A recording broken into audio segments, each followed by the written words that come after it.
Hello, my name is Brian from Rhodes. Welcome to week 2 of our Little Gardener Summer Camp from home. This week is all about bugs and what is bugging you. Some bugs are good, some bugs are bad, and other bugs are just pretty to look at. So we're going to start with one of the cute bugs, which most people consider a ladybug to be a very cute bug. They're also called lady beetles or ladybird beetles. It is a myth. You cannot tell the age of a ladybug by counting its spots. It's an old story there. Different species of ladybugs have different number of spots. The most common number of spots is actually 7.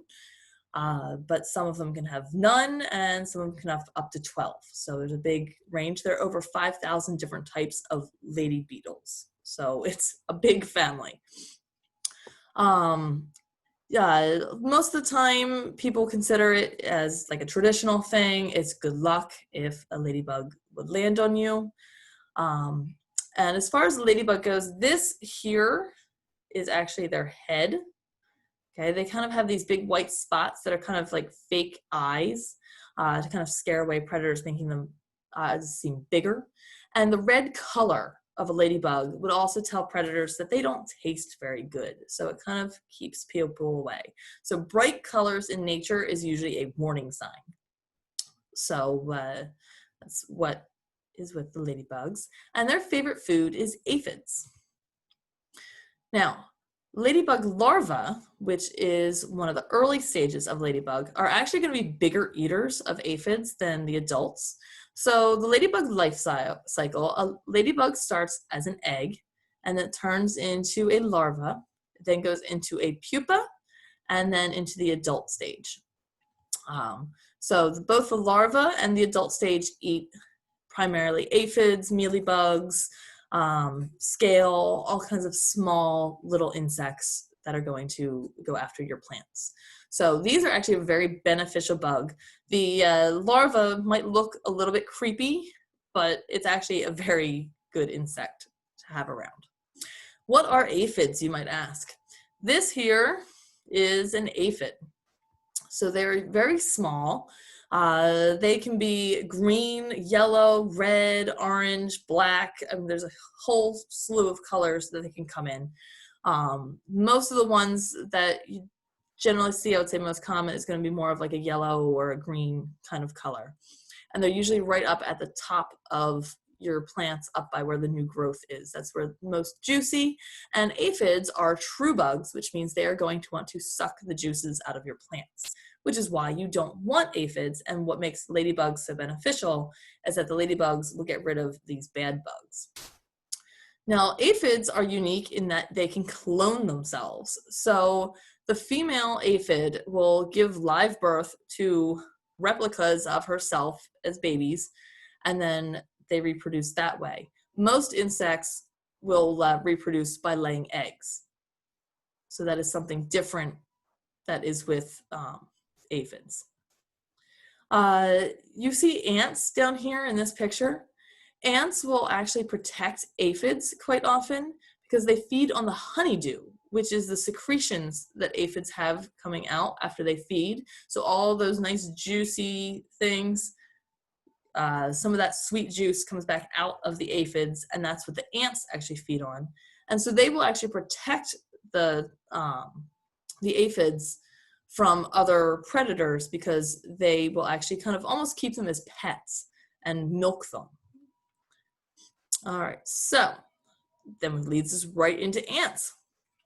Ants live in big groups called colonies. You've probably seen ants around. Some are the really small ones, some are bigger ants. They kind of come in different colors of black, brown, red, but they all work together. Each person or each ant has a specific job. There's soldier ants, there's worker ants, there's queen ants, there's drones. Those are the male ants. They all have their jobs within their community. So it's nice that they work together as a community. There can be anywhere from just a few dozen ants, and a dozen, of course, is 12. So, 12, 24, 36 ants, up to 1 million ants. And don't even ask me to try to count that high because that is a lot. Different types of ants will eat different foods. Some prefer sweet things, some prefer greasy things. So it all depends on the type of ant. Ants can lift an extremely big amount of weight. So you'll often see a single ant carrying something that looks pretty heavy, like you don't usually even see the ant, you just see whatever it's carrying. And if they can't carry it, then they'll actually work together and try to carry it away. In this back picture here, you can see a whole bunch of ants on a cheese ball. So I don't know if you've ever lost a piece of your food outside, and next thing you know, it's swarming with ants. The ants will actually take it apart, break it up, and kind of carry it back off into their colony, into their little nest. Ants are basically the cleaning crew of the insect world. They will go and, clean up and take the food away.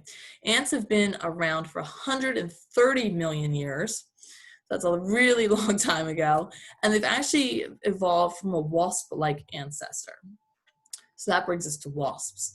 Ants and wasps both have a very skinny abdomen, so it's really narrow at the waist there. It's a little hard to see in this picture, but it's got this big section here. So we have the head, the thorax, and the abdomen.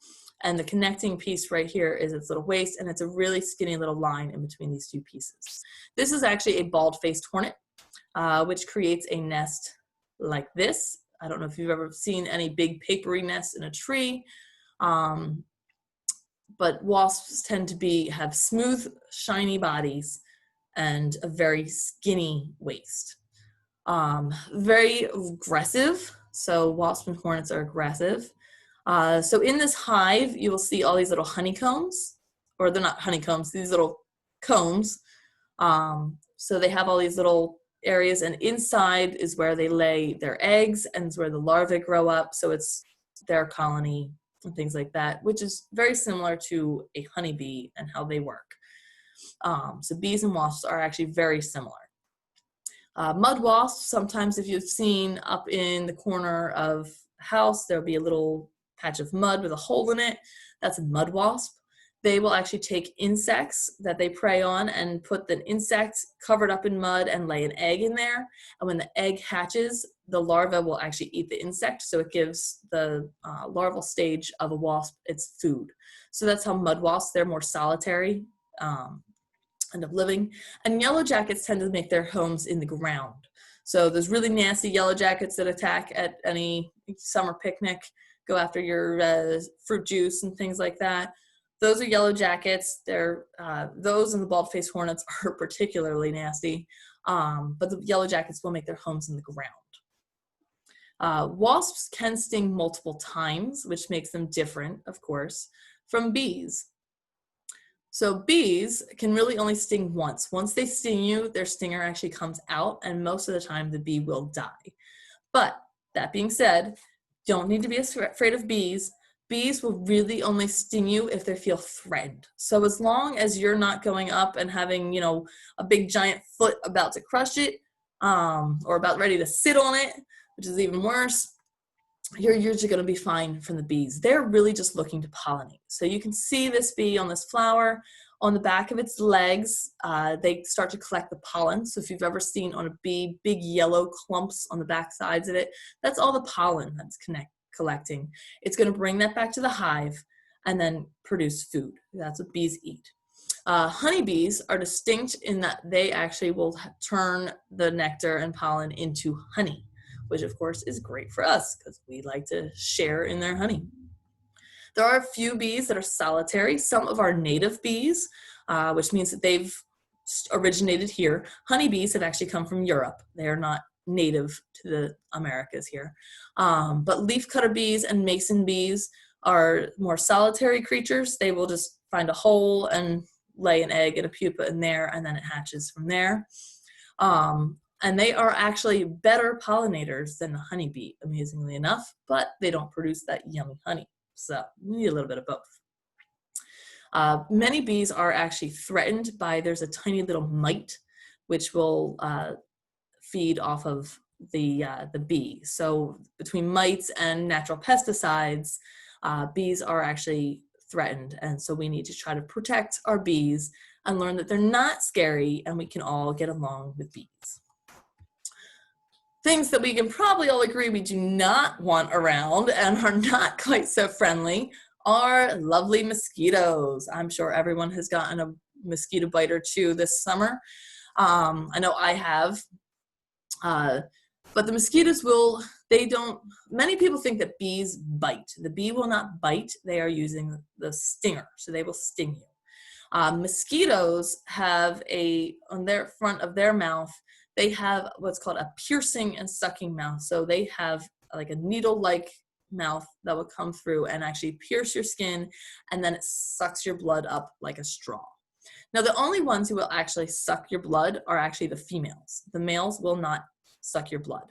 And it's because that the extra nutrients in both our blood and animal blood is going to give extra nutrients to the babies. So that's why the female ends up drinking the blood. Mosquito larvae, so if remembering our ladybug stage where they had the larva, most insects will actually go through that metamorphosis, which means they change in their life cycle. So they start as one thing and then they have a complete change, and then another complete change, and then another complete change. So in the larva stage for mosquitoes, they actually live in water. So that's often why people say, oh, if you get rid of that standing water, you won't have mosquitoes, because mosquitoes will lay their eggs and grow their larvae in, large standing puddles of water, in rain barrels, in any kind of other water that they can find that's going to stick around for a little bit. So that's one of the reasons that it's a problem with mosquitoes. But one good news is that there are things called dragonflies, which will actually feed on mosquitoes. So the adult dragonfly will feed on the adult mosquitoes. They also eat flies, bees, wasps, and a few other things. And then the dragonfly larva will actually also eat the mosquito larva. So dragonflies will eat mosquitoes at every stage of their life, which is great. We really want to see more dragonflies around, and they're really cool to watch flying. Dragonflies are one of the best flyers as far as the insect world goes. They can fly up to 35 miles per hour. So, I mean, that's basically they can fly as fast as a car. A car can go faster, but some cars. They can also fly in 6 directions. So they can fly up, they can fly down, they can fly left, they can fly right, they can fly forward, and they can fly backwards. They are amazing flyers, very aerodynamic, acrobatic. They can do it all. They can even hover, so they can kind of stay in one place. So if you've ever been out at the creek or the pond, the lake, even at the ocean, if you go to the shore, you can see dragonflies. Sometimes they'll be over the pool hovering, and you can kind of see them dip down, and they're going after insects in the air. So dragonflies are a great thing. They actually spend most of their life in water. So we do need dragonfly larvae as a very beneficial thing. Another really cool flyer is the hummingbird moth. Okay, so this guy can actually flap its wings so fast that they almost look invisible. Similar to a hummingbird, the actual bird, also can beat its wings extremely fast. Some people, when they first see it, will confuse this insect for a bee, partially because of its fuzzy body. You can see all the fuzziness there, and it's about the size of a large bee. Oops, didn't want to do that one down yet. But it really is a day-flying moth. So what you can see, this one here is actually using its proboscis, which is like that straw-like nose that comes out there, which it's feeding off of pollen. So this is a moth. All right, which brings us to other moths. Moths tend to be more dull in color. Not that they're ugly. I mean, this one in here is actually very pretty in all of its, if you take a look at it. But they do tend to be more dull in color, usually more shades of brown. It kind of helps them to camouflage. If you take a step back, this is a little bit harder to see than some of other things. Most moths will feed at night, but some, like the hummingbird moth, will actually be out during the day. When they're resting, moths will keep their wings open. So you can see this one here has its wings open. And they also have these feathery antennae, if you can see that right there. So that's, this one over here also has some feathery antennae. I can move myself over here. So that's some of the characteristics of moths. There are actually more species of moths out there than there are of butterflies. Butterflies, versus the moths, tend to be brightly colored, which also, as again, if you remember for our ladybug, kind of warns predators that they don't taste very good or that they might even be toxic. Most butterflies are going to be out during the day, and they tend to keep their wings closed while at rest, which it doesn't look like it by all these pictures, because most of the time if people are going to be taking a picture of a butterfly, they kind of wait for that moment that they're open, but most butterflies will keep their wings closed. So if it's just sitting resting on a flower, the wings will be closed up. And butterflies usually have thin antennae. So if you remember the feathery from the moth, the butterflies tend to have very thin antennae. Sometimes they have these little balls at the top there. But butterflies are really good pollinators also for the flowers, and the moths too. There are actually some flowers that only open at night, and so you need the moths to actually pollinate the flowers that open at night, and you need the butterflies to pollinate the ones that are open during the day. So here's back to our life cycle, and as we were talking about, the metamorphosis. So you have the egg, and then it goes into the caterpillar, which is more of that larva stage. And then it can change again, get bigger and bigger. If everyone remembers the story of the very hungry caterpillar, he keeps eating and eating and eating, and he gets bigger and bigger and bigger. And then he turns into this cocoon, which for a butterfly is generally considered a chrysalis. For a moth, it's considered a cocoon. But this here is the chrysalis of this butterfly. And then it will emerge from the chrysalis and turn into a beautiful butterfly. So that is the general life cycle for butterflies and moths. But you can see that metamorphosis as it goes from caterpillar to butterfly, it's a complete change. So it looks completely different in each stage. So one of the butterflies I'm going to highlight a couple butterflies here. This is the black swallowtail butterfly. I do not have a picture of its egg. But this is the beginning stage of its caterpillar stage. So it's actually black with like a white stripe, and it has these spikes on it. And then as it goes through its next stages, it will molt. And molting means that it's going to shed its skin. Sometimes if you've seen like snake skins and things like that, they're doing that same thing. They're shedding its skin so it can get bigger. So the caterpillars will do the same thing. Caterpillars, on the other hand, will actually eat their skin. So after they're done molting, they will eat it, which is believed to, one, give some extra nutrition, and two, it actually helps it hide from predators because they don't leave any traces that they were there behind. If predators know to look for caterpillar skins, then they would know to feed off of it. So the caterpillar will eat it. So as it grows, it will turn into this stage of caterpillar, which is mostly green with these black and yellow stripes and spots. Now, you might think one of the things about insects is that insects have 6 legs. Now, you look at this caterpillar and say, "Oh, that's more than 6 legs," but it's really not. The legs are up here, so there's 1, 2, 3, and then these are really just suckers that help hold them in place. So they use those to grip on, and so that way they can arch their body back and reach up to new plants. So it helps them to move around, but they're not actually legs. This here is, again, the chrysalis stage for the black swallowtail. Black swallowtail caterpillars, this can be either in green or in brown, as you kind of see it here. And this caterpillar actually can kind of change a little bit in color. Black swallowtail caterpillars love to eat parsley, fennel, dill. Those are their main sources of food. And we did some, my kids and I found some caterpillars and we put them in a little aquarium and we were feeding them and watching them grow. And I found the ones that went onto the fennel, which is a little bit more of a blue in color, that caterpillar actually was less green and actually turned a little bit more blue. So they will change a little bit depending on what they're eating.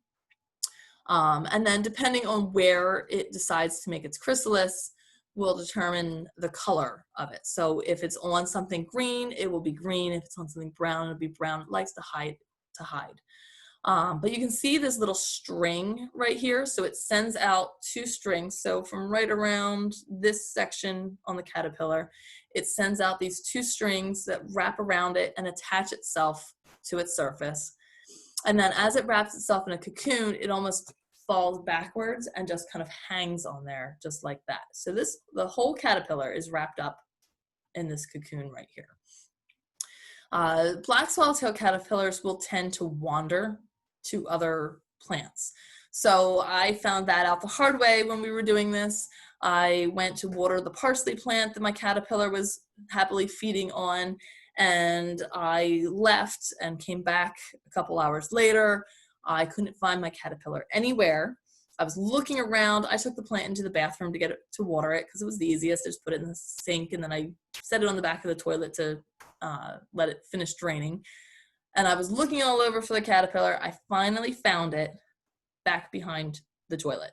Luckily, it hadn't gone into its chrysalis stage yet, or I never would have been able to move it.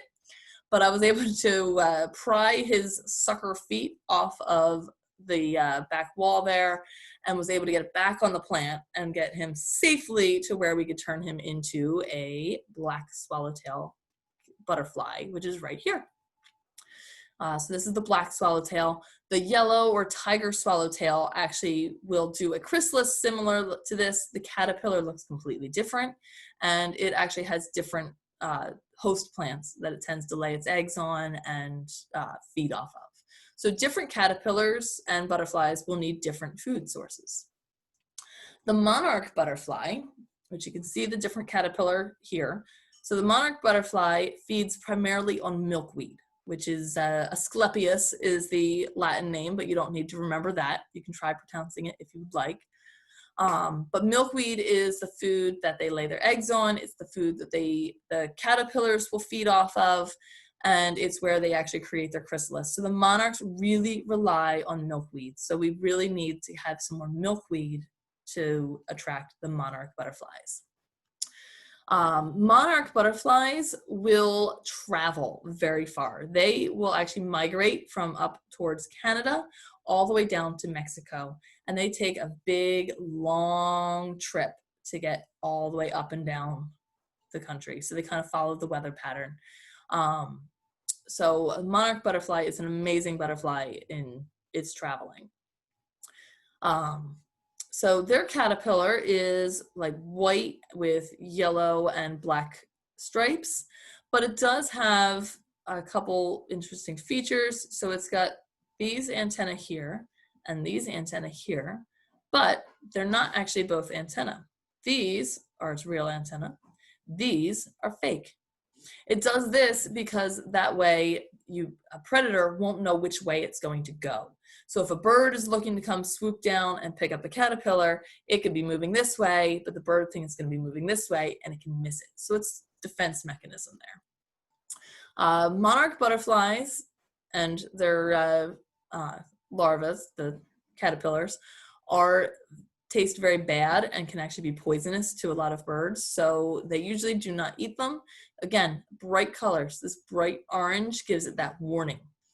There's another type of butterfly that will actually mimic the monarch. It looks very similar, but it is not foul tasting. It does not secrete the little toxic fluids, but it looks like it might, and so that way it keeps birds away. So it uses mimicry as a way of protecting itself. And you can see this here is the chrysalis form of the caterpillar, and this one is actually turning into the chrysalis. So the monarch, you can see, will actually hang. So this is the little thread that it hangs from, and it hangs straight down. So you can see this one is sending out its little thread to attach, and it's starting to curl itself up so that way it can kind of spin and turn into the chrysalis. So even the way that the butterflies will transform is going to be different. Some caterpillars most caterpillars are going to be destructive. They're going to eat everything in sight. They try to eat as much as they can to save up that energy to turn into butterflies. but some are more destructive than others. This here in the middle is called a tomato hornworm. It is a caterpillar. It's the caterpillar of a brown and gray hawk moth. It tends to be green with more of like a V-shaped pattern on its back, and then it has this little spiky horn at the back side. These little round spots on it are actually used for breathing, and so that's interesting. But they feed on tomatoes, as the name suggests, and other plants in the tomato family like eggplant, potatoes, moonflowers. They'll eat peppers, and a lot of other plants that are in the nightshade family, and they will just eat the whole plant to the ground. So I don't know about you, but my kids love their cherry tomatoes. They will go out. I don't even get any. I have one plant for each kid and then a couple extras, and I still don't get any. So if we get tomato hornworms, they will be devastated that the tomato plants are gone and they won't be getting their tomatoes. So this is a destructive caterpillar, and usually we want to try to remove them if we can, because it is on food crops, and it makes it a little bit more difficult to have food if it's all getting eaten. Tomato hornworm is not a worm. This is a worm. Okay, it's called a hornworm, but it's not really a worm. Worms are not insects at all. They are invertebrates. They have no backbone and no legs. They actually don't even really have a brain. The worms will communicate using ganglia, so it's little nerve receptors going off, but there is no official brain like we have. And they actually breathe through their skin, which is why they need to stay down in the moist soil. The moisture helps them to be able to live. They don't have any eyes. They use photoreceptors, so that's why it kind of looks like sometimes they're like searching a little bit as they're like looking around. It's almost like they're smelling the air, but they don't have noses either. Worms have been around for 120 million years, and they are great for the garden. Worms are actually very beneficial. They will fertilize and aerate the soil as they're going through. They eat organic matter, so dead decaying leaves and fungus and things like that they will eat on, and then their poop actually acts as a fertilizer in the garden. So worms, good. Hornworms, not good. Now, one way to control the hornworms, which is very natural, is actually with a wasp. So sometimes wasps can be beneficial. There is a parasitic wasp that will lay its eggs, these are all wasp eggs, on a tomato hornworm. And then when the larvae hatch, they will actually feed off of the worm. So it's pretty gruesome, but it is one way that nature tends to control pests. So sometimes nature will try to take care of things on its own. Another predatory insect is the wonderful praying mantis, which sometimes will look a little scary, but they are very cool insects and they are great hunters. They will eat anything. Now, where the wasp was a parasite, so it laid its eggs on something and then it has a host and it feeds off that host, the praying mantis is a hunter. It will catch anything with those long arms that are sticking out here, will reach out and grab them. That's why they have those little spikes on there. It helps to hold on to their prey. They will even eat other praying mantis, but they will really eat anything that they can catch. So as they get bigger, they eat bigger and bigger things. You can see here, this is a praying mantis egg case. Let me see if I can move myself over here. I get myself out of the way. This is a praying mantis egg case. Okay, so it attaches to a branch. It looks kind of like little spittle drops here. And then in each one of these little spit bubbles is an egg. So there are anywhere between 50 to 200 eggs inside of this egg case. And you can see in this picture here, you can see it actually hatching. So you can see all these hundreds of little baby praying mantis all kind of wiggling out. They almost look like little shrimp as they're coming out. They're all wiggling out, and then they will turn into the praying mantis and they go and find other food sources.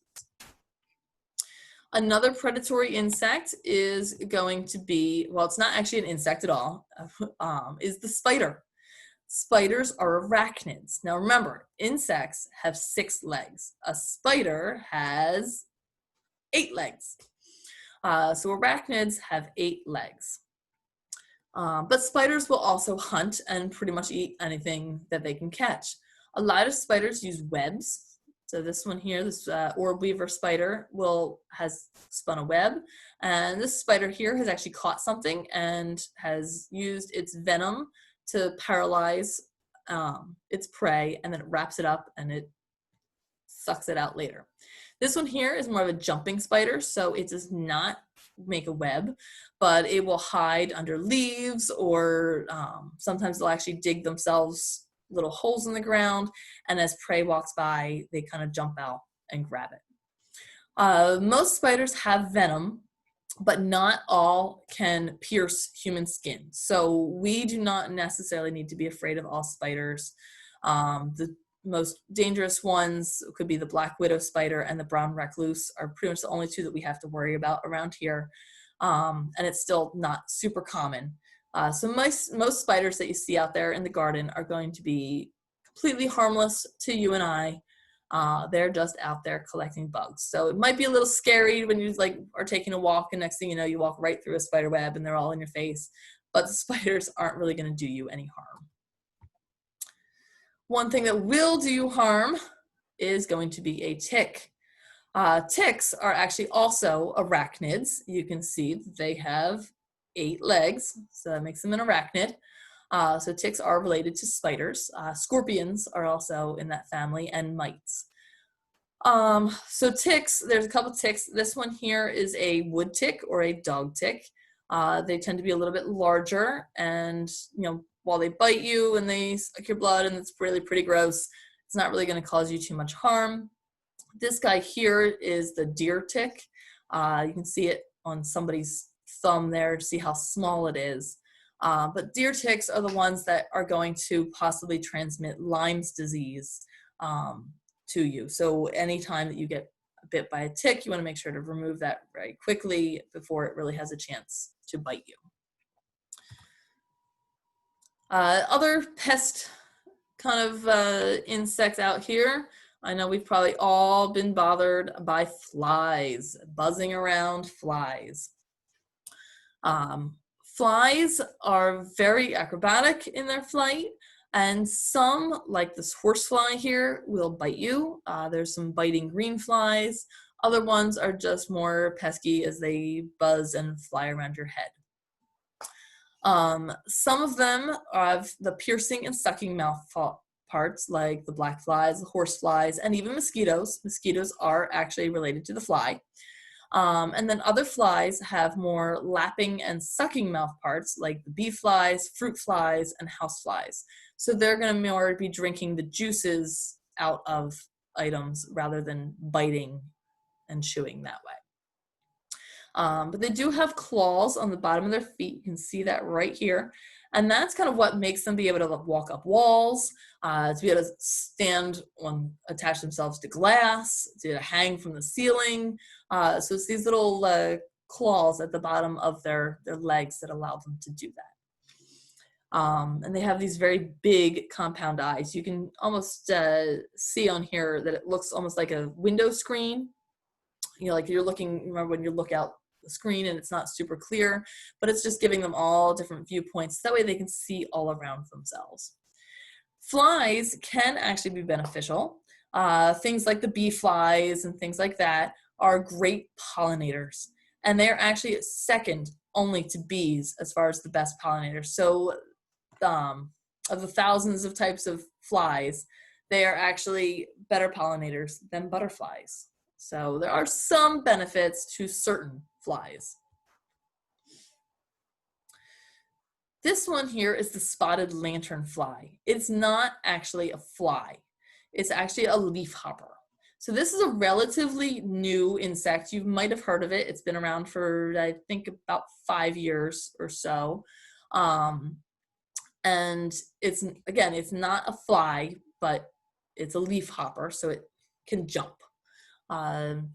They are insects that suck the juices out of plants, and so they're very detrimental to especially like fruit crops, the apple orchards, the grapes, things like that. They will suck the juice out of plants, and then the fruit won't grow. This here is the egg case, the egg mass of the lanternfly. It's only actually about maybe an inch or so high and wide, so maybe most 2 inches high and 1 inch wide. But it can house 50 to 100 eggs in here, which means that when they hatch, there's going to be a lot of these little guys. I don't know if you saw any of these earlier this spring, little black insects with these bright white spots, and they are very jumpy. So that is the first instar of the spotted lanternfly. After they start to grow, I think they grow 2 or 3 times this way, and then they turn red. So you can still see the white spots, but they're turning red, which brings them a little closer to their adult version here. So it's going to be red and black with some white on there, and they grow another couple times, and then they turn into this adult. So they still have the spots, which is why it's the spotted lanternfly. All right, and this is what it looks like when its wings are closed. So it can actually be a very beautiful insect, but they're very damaging. There's really not a lot of predators of them here because they came over from China. And so there's just no way to really stop them. Some other hoppers, as you like to call them, there's a grasshopper here. So other jumping insects that can also feed off of your plants. So that's your grasshopper. Grasshoppers have been around, or at least ancestors of grasshoppers have been around since the Triassic period, which means they are as old as the dinosaurs, which is pretty old. They feed on the juices from plants, and they have both biting and chewing mouth parts, so they will actually bite. And then when they're in high numbers, the grasshopper can actually swarm and change color, and they actually can turn into locusts, which I don't know if you ever heard of locusts, but usually when the locusts swarm, they just go through and decimate a whole crop of plants, and it's very bad. And then similar are the crickets. They're distant relatives. Crickets tend to have longer antennae, and they have shorter, rounder heads than the grasshopper, which is a little bit more boxy and triangular in shape. But same thing, there are little jumpers there. Crickets can often be seen as good luck in some cultures, and so a lot of times people have stories about crickets coming as warnings or crickets bringing good luck and things like that. Most crickets are going to be nocturnal, where the grasshoppers are out during the day. So nocturnal for the crickets, which makes a little bit different. So when you're out at night and you hear that little chirping, singing, could be crickets, could be tree frogs, but often it's crickets. Another nocturnal insect here is the firefly or lightning bug. I'm sure you're all well familiar with these. They're always fun to go out and chase in the evening. But the firefly will flash a cold light using bioluminescence. That's always a fun one to try to say. So bioluminescence. It's a chemical that causes it to do that flash, and they use that to communicate. The larvae of the lightning bug will also flash, and that's why sometimes they're called glowworms. But the glowing can also be to warn predators that they are toxic or distasteful. The larvae of the fireflies will actually eat slugs and snails, where the adults will eat other bugs and plants and pollen. So, but they are a nice, fun little beetle. Lightning bugs are beetles. Another beetle is the Japanese beetle. The larvae of Japanese beetles are called grubs, and actually larvae of most beetles is actually called a grub. But the grubs live underground, and they feed on the roots of the plants. So you can see the grub here. It comes up and starts eating the grass. You can see this grass is dying. It turns into the pupa stage. It goes into the adult lays the eggs, and then the grub starts to grow, and then the following year, it comes back up to the surface again. So in the spring, around March, if you start digging in the garden, you're gonna start finding these guys up towards the surface here. The adult Japanese beetles will eat anything, but they tend to eat the leaves of your trees and shrubs and things like that, so they're kind of harmful. Some other beetles, which are also destructive, this is the Colorado potato, Colorado potato beetle. Again, very destructive. We've got a pincher beetle here. I think his pinchers kind of got cut off. And this cool guy here, there's rhinoceros beetles and things like that that have these really cool antenna that almost look more like horns on top of their head. So there's some beetles that are beneficial and some that are pests. Like, remember, the ladybug is also a beetle, and that's a beneficial insect. And then other ones are dangerous for the crops. All right, some other things. What differentiates, sorry, let's go back to beetles. The thing that makes a beetle is these hard wing cases. So they have this hard exoskeleton and these hard wing coverings. So these will open up, and then underneath are the wings that they use to fly. So they have two sets of wings, but the first one is hard and not used for flying. That kind of differentiates a beetle from some other insects. Some other things that are not insects, but still might seem to have this hard exoskeleton. Some of these guys down here, you might recognize as little pill bugs, sow bugs, roly-polies. They go by all kinds of names, but they really are wood lice. And wood lice are not insects. They are crustaceans. So they're more closely related to crabs and lobsters. They actually have 14 legs. So they are a pretty cool little thing, and only some of them can actually roll up into a ball, but they're called roly-polies because of the few species that can roll. Other ones that have, they also feed on the dead and decaying plant matter, similar to your worms. So they're going to kind of clean up the garden and break down some of that leaf debris and things like that are floating around. So they need to stay moist to survive.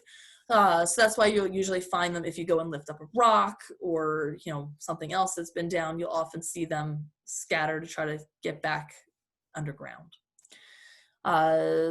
Slugs and snails also like the moist, and a snail, like this guy back here in this picture, has a shell on its back, and that's kind of like its little house.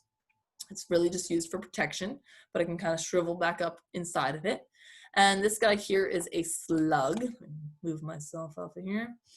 So this guy here is a slug, which does not have that shell, but they both move with this foot under here, so-called foot. So that's how they get around, and it's covered in this slime, which actually protects them. They have a very soft body, so they need to be protected from all the rough surfaces that are out there. Snails so wood lice are crustaceans, and snails and slugs are gastropods, which are closer related to mollusks, so like your clams and oysters and things like that. And your sea slugs, all of those things are all gastropods. And they have actually two pairs of feelers, so you can kind of see them in this picture. So they have these big long ones here, and they actually use those for sight. And then the two on the bottom, they use more as their nose for smell. So it's not really, true eyes and nose. They kind of go around by using these other sensory feelers and antenna there. Slugs and snails really feed mostly on your plants, and it's usually out at night. So often you'll just see these slime trails when you wake up in the morning, and big holes in your plants, especially hostas. They tend to go after your parents' hostas. So that is a few others that they're not really insects. They're not really even, the wood lice could kind of be considered bugs, but they're not really even classified as those. But they are some really cool things you're going to find in your garden. This is by no means everything that you will possibly find out there in your garden. I'm just giving you a very small sampling of what might be out there. But some bugs are insects, some are arachnids, some are completely different, like your crustaceans and invertebrates out there. Some are beneficial, some are harmful, and some can even be a little dangerous. But no matter what, bugs are really fascinating, and they really deserve a second look. So thank you for joining us, and I hope that you can get out into your garden, take a look around, see what you can find, see if you can find any of these insects or even some other ones out there. Take the time to draw them or take pictures of them and really start to learn about them and how they are working in our environment. But thank you so much for joining us, and we will hopefully to see you soon at our next week of camp. All right, thank you. Bye.